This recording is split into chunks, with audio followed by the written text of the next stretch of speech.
Hello, I'm Bryan Hubbard. And I'm Lynne McTaggart. And we are What Doctors Don't Tell You. And welcome to another podcast or vlogcast and another week of rich health information that we'll be nattering on about. So without further ado, let's start.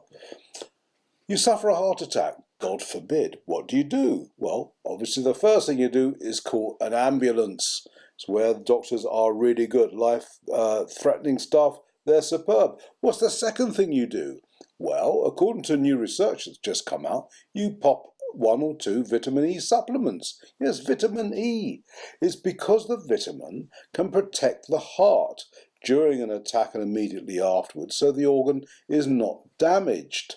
They're suggesting that after a heart attack, take the vitamin, and it can be just standard issue vitamin, as soon as possible after the attack, either in your home, in the ambulance, or on the way to hospital, or in the emergency room itself, because I'm sure the doctors themselves won't be offering it to you. But they found the vitamins has antioxidant and anti-inflammatory qualities that protect the heart tissue that could be damaged by a heart attack. And it's very important it's done as soon as possible after the attack.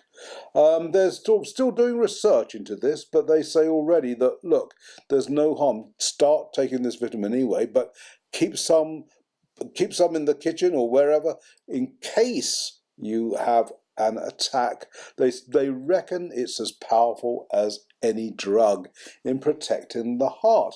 And it's in a separate study, the timing is absolutely of the essence. They say the optimum time to treat a heart attack is up to 2 hours after the attack, and after that, heart tissue can be permanently damaged after about 6 hours. So very important to have the vitamin as soon as possible. And in this separate study, it's quite interesting because we think of a heart attack as something very sudden and immediate thing. They say it isn't always the case, that very often a heart attack can be something that's gradual, that actually happens over several hours rather than several moments. And it can be just as lethal either way. And they say you have up to 2 hours to get emergency treatment, but you have to understand what a heart attack is and what's happening to you. And so the sort of standard symptoms of the heart attack, especially the gradual one, is sudden breathlessness, discomfort, tiredness and pains, which are usually in the chest and arms. And the problem is that it can often happen without any obvious cause. So most acute heart attacks, which happen in the moment, are after physical exertion. But these ones, which are the gradual heart attacks, don't have any apparent cause, but as I say, can be equally as lethal. The researchers from University of Illinois looked at this, and they found that of the 474 heart attack or myocardial infarctions, as our doctors like to call them, of those, 261 or 54% were acute and followed physical exertion, but 207, so a good 40% of them actually happened as gradual heart attacks when there was no obvious cause. But the real take-home here, apart from realizing that a heart attack doesn't have to be sudden, is take vitamin E, because it could well save your life. Absolutely. I mean, it's hard to believe that something as simple as a vitamin can be life-saving. And indeed, the medical profession doesn't really give credence to the kinds of supplements that can protect the heart, but many are very, very protective. Vitamin E is number one. Another big one to think about, Bryan, is magnesium. Magnesium is good for everything. It's a super mineral. And so low in most people. We don't get it in our daily diet because the soils are now so depleted that we miss a lot of essential minerals. But magnesium is one of the big ones there. But those antioxidants, but particularly vitamin E, can be extraordinary. Now, the other thing is, don't believe the studies about vitamin E. There have been studies in the past saying actually it contributes to death. They did a study of smokers taking vitamin E, and it was a very manipulated study with not enough vitamin E. So This new research is really welcome, Brian, because it puts it out there once again as a super supplement. Yeah, and they do say, look, it works at standard issue levels. It's standard dose, and they say as far as they're concerned, the research that they've done shows absolutely no side effects at all, and it's a lifesaver. I mean, just on that point of heart health, I suppose, rather than disease, I mean, is vitamin E amongst those you should take to protect against heart disease? Oh, I think so. I think you have to look at and try to get it in your diet too. It's in eggs. It's in certain things like nuts. But ACE, and many others, CoQ10. These are all potent antioxidants that should be part of your daily supplement program. But phenomenal, I think, that a simple vitamin actually protects the heart from damage after a heart attack. And, who would have thought that it would have that level of potency? I think, people don't, and certainly medicine doesn't recognize the huge potency of some of these supplements. I mean, CoQ10 is depleted with all of the people taking cholesterol drugs for their, to protect their heart. They're actually doing it damage because CoQ10, coenzyme Q10, is a real lifesaver once again for the heart.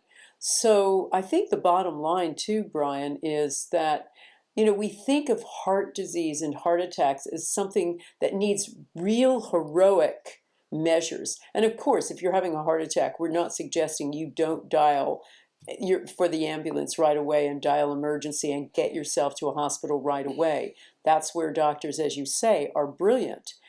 But what they fail to recognize is a lot of the things that lead up to a heart attack can be prevented by simple dietary and supplement measures. And instead of taking drugs, which oftentimes exacerbate problems like cholesterol drugs, which will cause problems in the brain, which cause problems to the heart too, beta blockers and all of those blood pressure drugs that can cause all kinds of side effects, supplements like this can prevent the whole thing from happening. Well, that's right. I mean, I did a review of a study recently which showed that 40% of all deaths around the world are directly related to diet and nutrition. So, so that would be an enormous preventative if people actually ate well and took supplements. But good to know that the vitamin E should be in your first aid kit for any sudden emergency. Absolutely. Thanks, Lynne. We've just been discussing how a simple supplement, vitamin E, can help protect the heart immediately after a heart attack and reduce any damage, and is just as powerful as any drug, as researchers said. Well, there's another supplement out there that seems to be doing wonders for schizophrenia. Now, schizophrenia is one of those big, difficult mental problems, as they describe it, but there isn't really a good treatment out there or that's conventional that seems to be working at all well. But there is an alternative, a supplement that does. It's known as the brain supplement. It's Sarcosine, and the researchers have done some work on this and reckon it's a logical treatment because it helps restore brain functioning after a schizophrenic attack. And the researchers at Queen Mary University of London are confident that Sarcosine could become part of standard treatment within just a couple of years. What it does, it seems to rebuild receptors for glutamate, which is a neurotransmitter that helps the brain function healthily. And so without glutamate, people suffer psychosis, which is a common symptom of schizophrenia. And the researchers stepped back from saying, well, that's all you need. Don't take the conventional therapies as well. But they do say it should certainly at least supplement the conventional treatments for schizophrenia. And they do warn that Sarcosine doesn't mix well with antidepressants. And the cocktail of the two can trigger hypermania, which is feelings of euphoria. So despite that, on its own, it seems to be doing the job pretty well. And they say it's defensible and evidence-based. So the day is not far off when yet another simple supplement actually has big, big benefits, way beyond anything that people think it could. In the meantime, if you don't take sarcosine as a supplement, it is in egg yolks, turkey, and legumes. But supplement is what the researchers studied, and they said it's extremely effective. Well, it's probably also a higher level than you get in ordinary foods, and you may need that as a schizophrenic.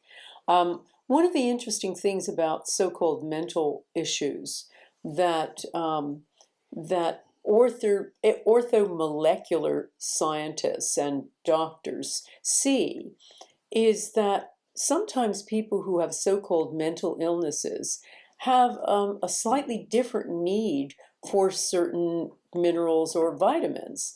For instance, we knew someone who had so-called schizophrenia, but he was just an overproducer of copper.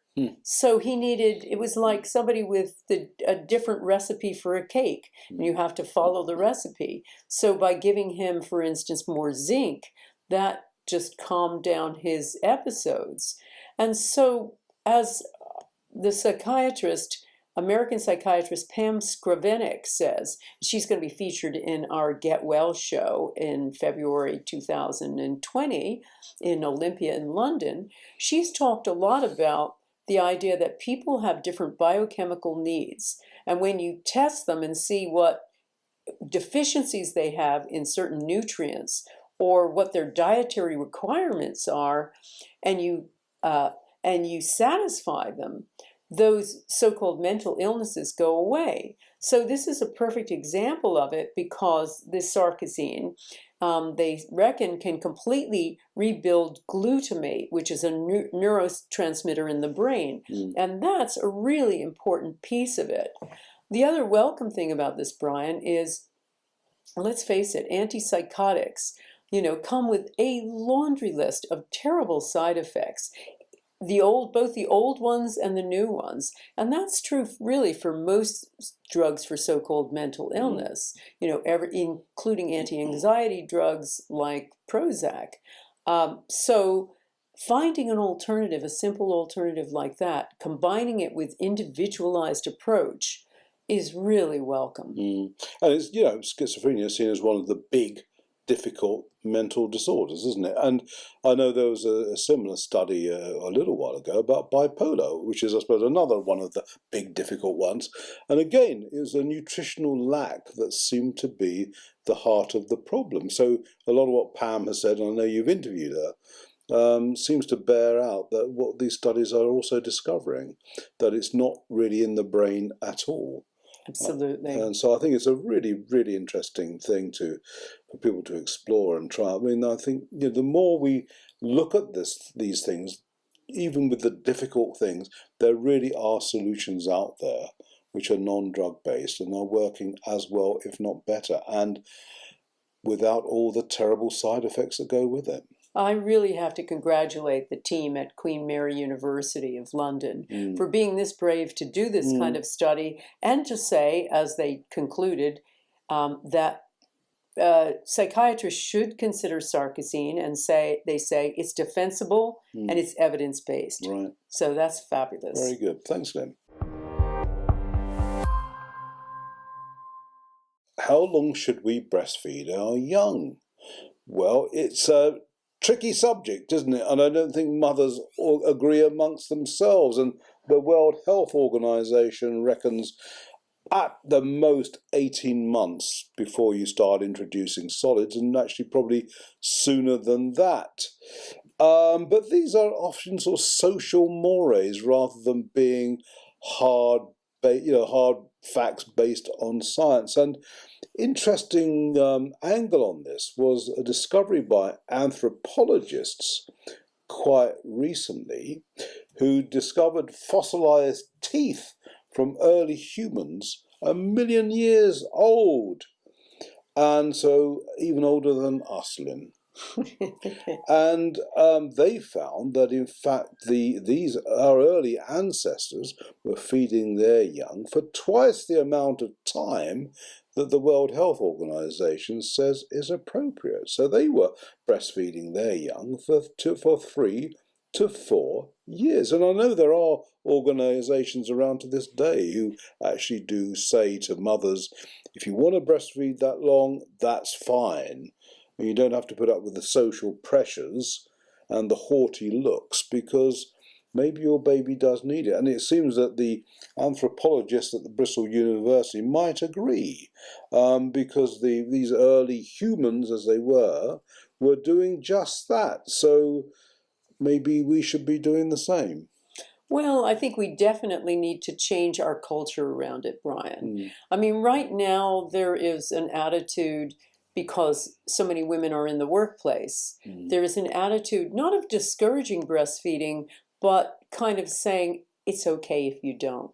Don't feel like a failure. Instead of encouraging and helping women learn how to do it, because it's a learned skill. Sure. You know, it takes a little bit of a knack on both mother and baby. But that is, you know, okay. If you don't know how to do it in the first week or so, it's okay. It's fine. Bottle's just as good. Well, you know, this is not to disparage the people out there who couldn't breastfeed, but bottle isn't as good.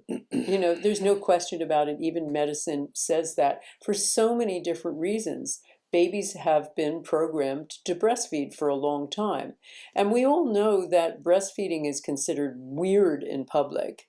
I mean, I remember when, you know, our oldest daughter was young and I was breastfeeding her very discreetly in a cafe. I had a waitress come over to me and say, you can't do that here. It's unhygienic. And I just kind of giggled, thinking about... You can't eat in a cafe. Yeah. No, you can't. Yeah. And you know, and I was amazed by that, and amazed by a number of, you know, people's attitudes in general, as though it's something weird and terrible and should be hidden away. And I think that's the problem with the culture. It also makes it really hard for mothers, because they're due back at work so quickly. They have to go to heroic lengths to pump and do all of that other stuff. But all you have to do is look at a group of 5-year-olds in nursery school or you know, kindergarten, and see that almost all of them are sucking their thumb. Now, there's a good reason for that. There is a sucking instinct that goes on for a long time. So we need to recognize that it's you know, good for mother and baby, and set up special units, in my view. Yeah, I mean, it's a tricky one, isn't it? There are a lot of women who don't want to breastfeed for very long, but equally they're not encouraged to do so, are they? And the information they get is about getting onto solids as quickly as possible, or supplement that with orange juice. Do you remember that? You know, we used to be told, well, you should have orange juice with your breast milk, as if that wasn't sufficient for the baby. So there are all sorts of things going along, and there's now, in addition to that, the social media pressures as well. And, you know, there's no right answer, is there? It's whatever the mother feels comfortable doing. But if she were encouraged to consider longer breastfeeding, well, just look back a million years, she'd be immediately at home. Yeah. So there's a lot of evidence for it.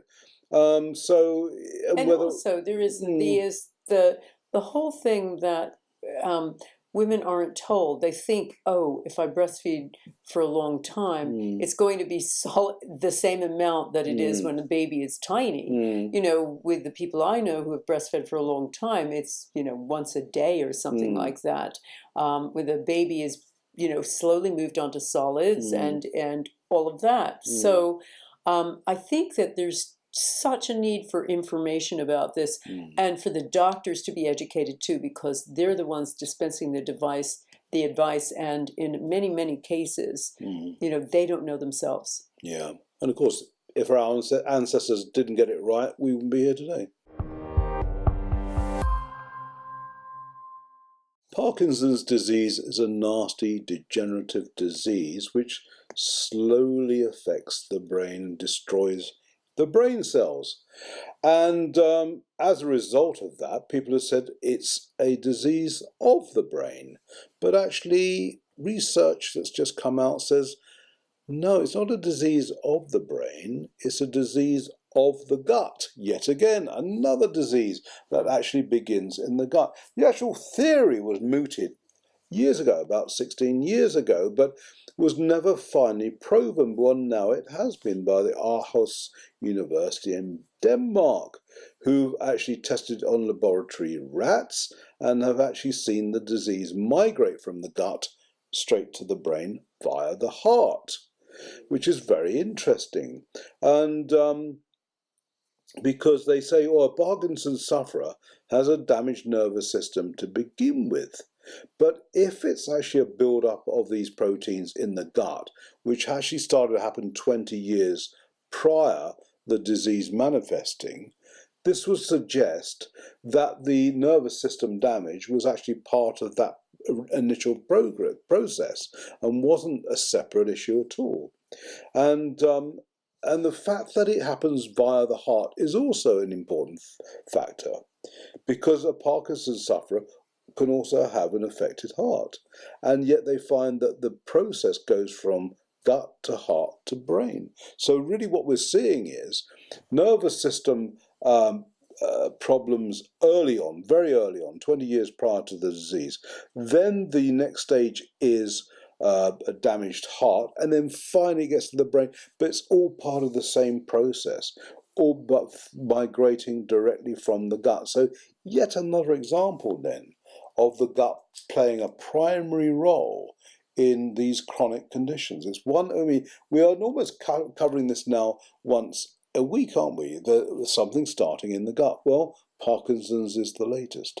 I'm really fascinated by this because Parkinson's is one of those really interesting diseases that also has a lot to do with, dopamine. And our colleague and friend, John Gray of Mars and Venus fame, found that he was developing Parkinson's after all of the fame he had with the publication of that book. His wife... Men are from Mars, women from Venus. Absolutely. And his wife noticed that he was shaking. And he found that all kinds of connections between Parkinson's and ADHD and other things like that, where you're just overexcited and it causes all kinds of disruptions in the brain.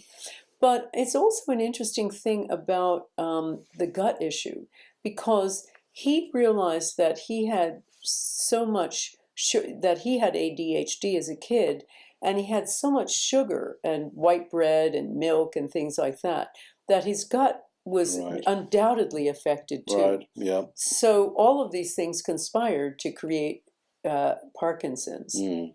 But it really is fascinating to, as they say, death begins in the colon. And we're finding out more and more that, in a sense, the gut isn't the second brain, it's the first brain. Yeah, and I think that the kinder we are to our gut, the reduction we'll see in chronic diseases like this. I think there's a direct correlation, and so many of these chronic diseases, of which there seem to be epidemics, are essentially a factor of modern nutrition and the fact we're not eating proper foods, as it were, as we once were. And infections in the gut. All that bacteria, those yeasts, the parasites that are now becoming ubiquitous. We need to that's the first place to look when you have any kind of illness. And interestingly, we're, talking more and more about neurological illnesses and so-called mental illness. Look there first. When I did a research into bread making, and really this started about 1880 with the move from agrarian life to city dwelling, where there was suddenly a need to produce food at a far faster rate, and they started to cut corners in the way they processed bread. So that goes back to 1880, and the move away from agrarian life where there was better food. So the population increased, and it meant food being served quickly to people. And of course that then accelerated dramatically in the 20s and 30s with the introduction of mass production. And you can almost draw a line between that point and the rise of all these chronic conditions, which were more of a rarity in, if you draw a line, go back 1850 and earlier. Then forward, you'll see an enormous difference in these chronic conditions being directly related to food, or the lack thereof, of proper food thereof, and gut problems. And even back then, I'm sure gut was a key player in all of this. And it's just that then, it's only now we're making that connection. Absolutely. And, when you have bread and grains so manipulated, not only can the body not process it, but what it ends up doing is being overloaded with sugars. As with modern bread making, it's a lot about sugar. John Gray used to say that when he was a kid, he used to stick a big wad of white bread in his cheek because it was a bit like having sweet. a piece of candy. Right.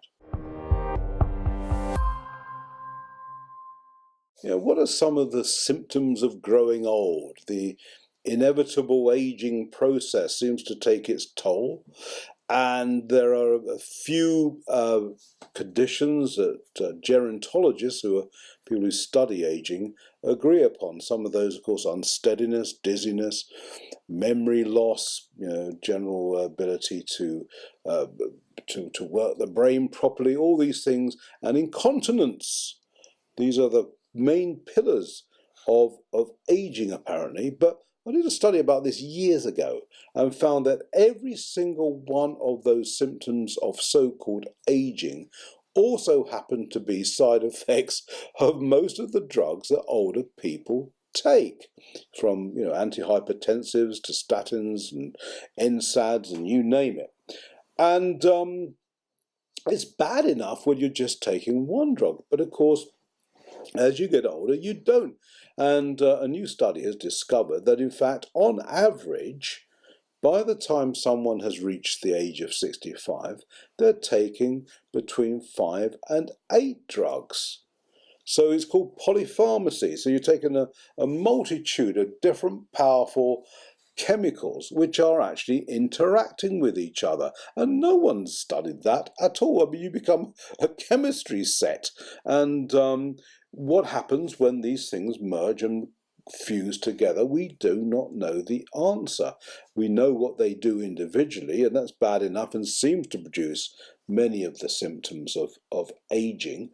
But when you take 5 or more, then you're into uncharted territory, because no one's actually tracked the interaction of those drugs and what they do to people.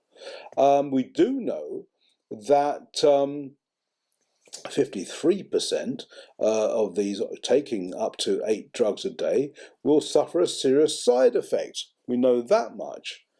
And they also say that let's see now, the amount is the actual amount of drugs you're taking, of course, goes up as you get older. So by the time you are in your 80s, it can be in double figures. I remember seeing a study about that, and they reckoned that by the time someone reached the age of 80, they could be taking even up to 30 different prescription drugs.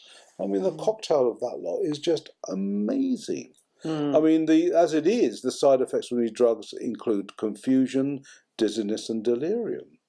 But it's the drugs, not old age. Absolutely. And one of the things that's fundamentally wrong is the idea that the body has systems that operate in a strictly linear fashion. We take a drug and it should take tab A and slot into slot B. But that's not the way the body works, as Dr. Bruce Lipton talked about in his various books, particularly The Biology of Belief. The body has holistic systems that not only will slot A affect, or tab A affect slot B, it'll affect C, slot C, D, E, F, G. And so the body sort of works in this interesting web. And when you start taking different drugs like this, they will affect different slots all over the body and then affect each other to completely unknown effect. So that when people are diagnosed as having certain declines, the first place you should look is what are the side effects of those drugs? Because chances are even your doctor doesn't know. No, they don't know. And of course, and it becomes a vicious circle. It's something we've spoken about before. That if someone reports a side effect and the doctor doesn't see it in his reference sheets, says, well, it can't be the drug. But it's just because it's not been reported, but it was the drug. So it's, it seems to be that the more drugs you take, the more likely you are to end up in hospital. So on which slightly bitter note, I suppose, we bid you adieu and stay well and, I won't say any more. But I'm Bryan Hubbard. Thanks for watching or listening. And I'm Lynne McTaggart. And don't worry, you can look up the side effects of these drugs. They're available online now. So before you get prescribed a drug and take it, have a look at it.